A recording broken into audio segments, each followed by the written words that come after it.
YouTube, are we ready for another anti-haul? I think it's about time. I have been planning to do a skincare-based anti-haul for a while, because you guys know, if you guys watch my channel, you know skincare is my jam. However, there's an awful lot of products that are being sold to us that just irritate me. They just irritate me. As always with these types of videos, I may talk about things that you love, and that's okay. This is just an anti-haul. This means stuff that I'm not going to buy for whatever reasons. It may be a great product, it may be, but I'm not going to buy it because I've already made up my mind, and I'm going to tell you the reasons for it. No hate, alright? No hate. I think at this point everybody knows what anti-hauls are. I think we all know that we all owe this whole idea to the genius that is Kimberly Clark, so let's just move on. I wasn't actually planning on doing this anti-haul today. I've got a bunch of other videos that I was planning to do. But let me tell you guys, I logged into the Sephora app this morning and it's What's New Wednesday. So today's new product is from Boscia. And it is the Charcoal Jelly Ball Cleanser. I watched the video on this product because I, of course, was like, what the heck is this? What is this? So this is a jelly textured face cleanser that deep cleans pores with activated black bamboo charcoal. But don't let that description fool you. What this is a big black bouncy ball full of cleanser.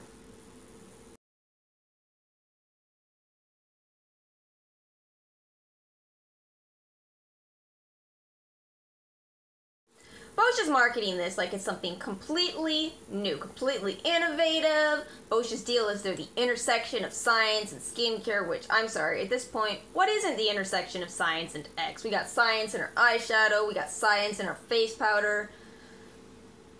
But anyway, this is supposed to be full of charcoal, bounce it on your face, new way to cleanse your face, because clearly there was something wrong with the way we're all washing our faces, right?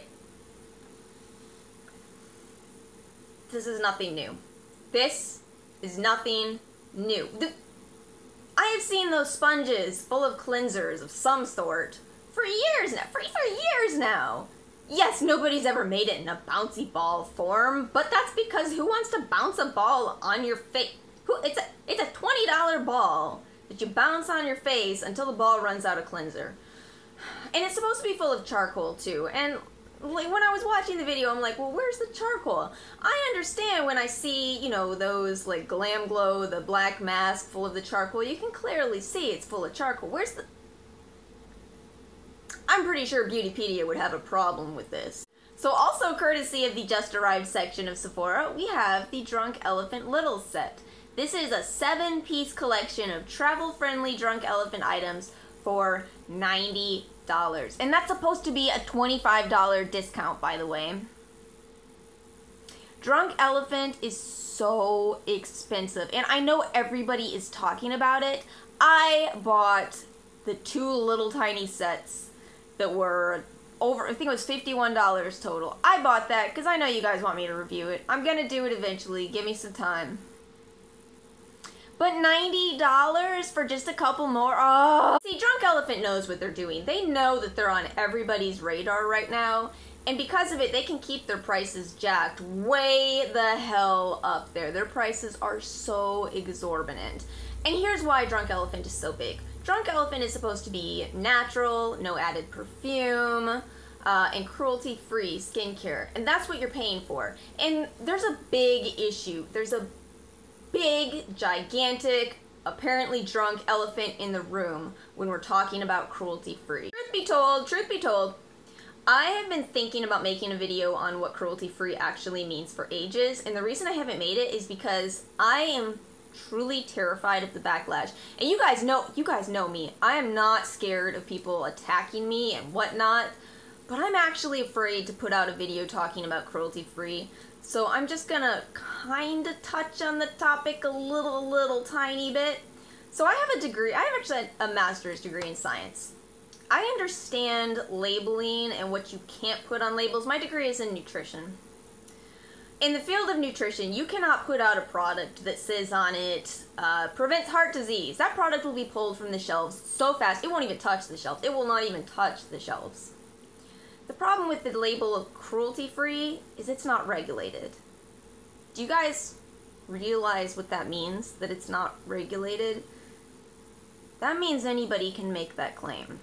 Basically, What cruelty-free currently means is that a company, probably a young company, takes a bunch of raw ingredients, puts them all together, and sells them to you as something that has never been tested on animals. And yes, that's true. The end product will have never been tested on animals.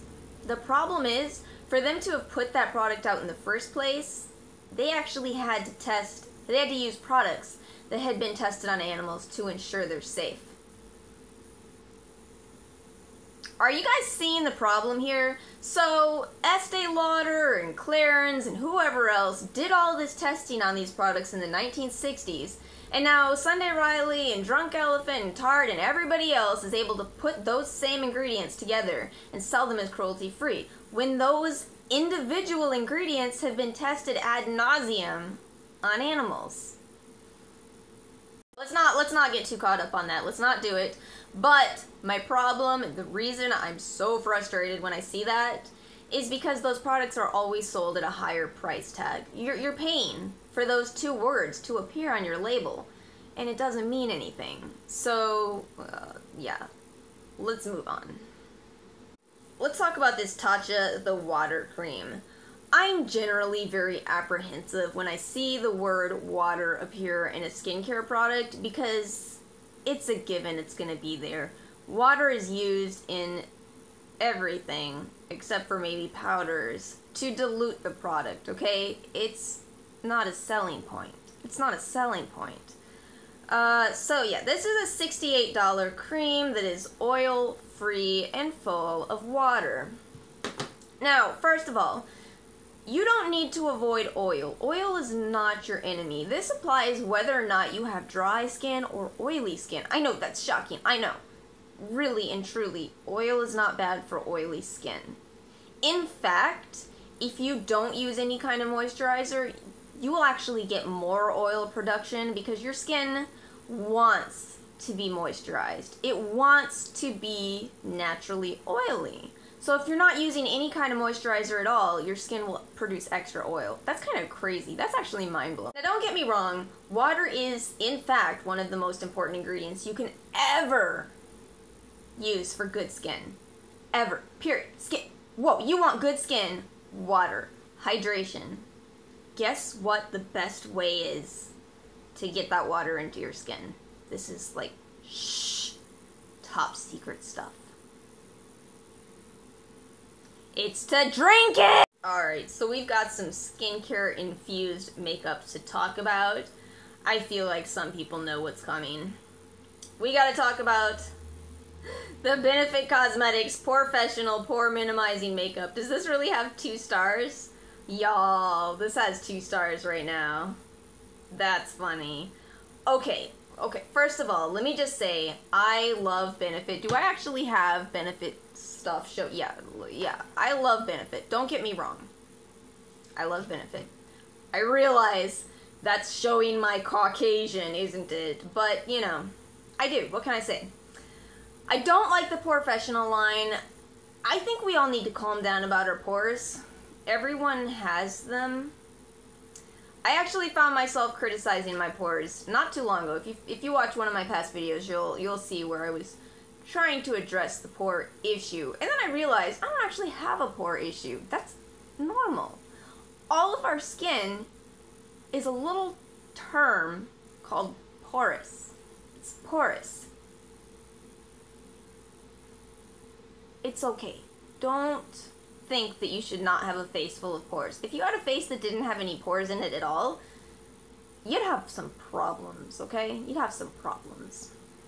But let's talk about this, because that's just a minor detail in why I don't like this. I don't like this because this is the shade range. Do you see this? Do you see that shade range? I don't know if we're getting a good focus here.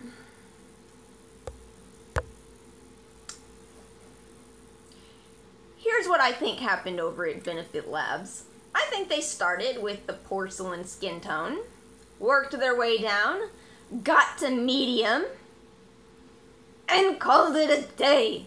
They called it a day. They're like, we're done here, you know, that's fine.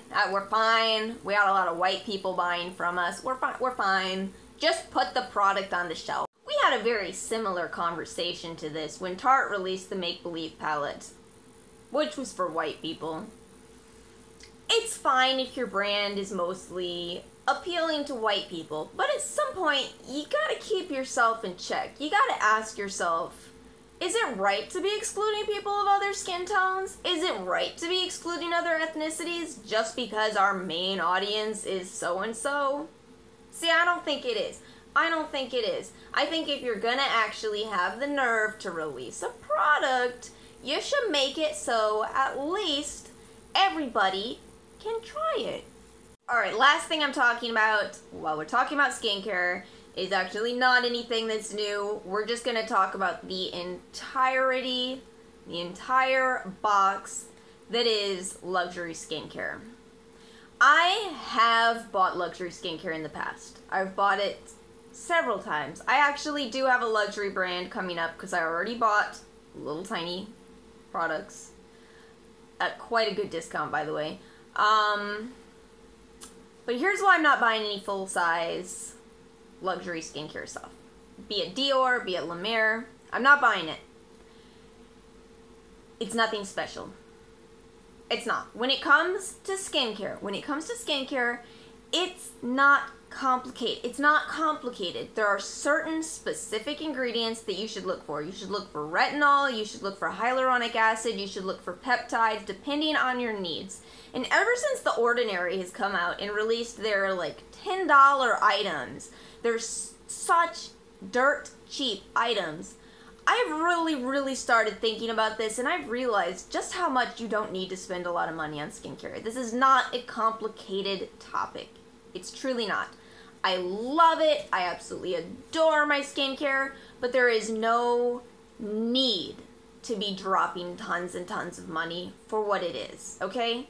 So, this whole category, my issue with it is you really are paying for the name. And at some point you have to ask yourself, even if you enjoy paying for the name and you enjoy showing off the fact that you've worked hard for your money, sure, I respect all that. But would you rather apply a cream that's like $300 and the same thing you could get for $30? Would you rather apply that in your bathroom at your home, or would you rather carry around an, I don't know, $300 handbag? Or I'm sure they're more. I'm not a luxury person myself in general. But yeah, that's really what it comes down to. Where do you want to put your money with luxury products? And for me, it's just not skincare. It's just not. I certainly do not think that certain brands, Chanel, put out very good skincare at all. And yet it's still extremely expensive. So I'm not going to buy it. Good on you if you want to. Good on you if you have the money. That's great. I am not going to buy it. Thanks for hanging out with me for another one of these anti-hauls. If you enjoyed, please hit subscribe. Please hit like. Definitely hit subscribe because I've got some giveaways coming up for you guys. And you don't want to miss them. They're good. They're good stuff. So yeah, hit subscribe. Thanks so much, and I will see you next time.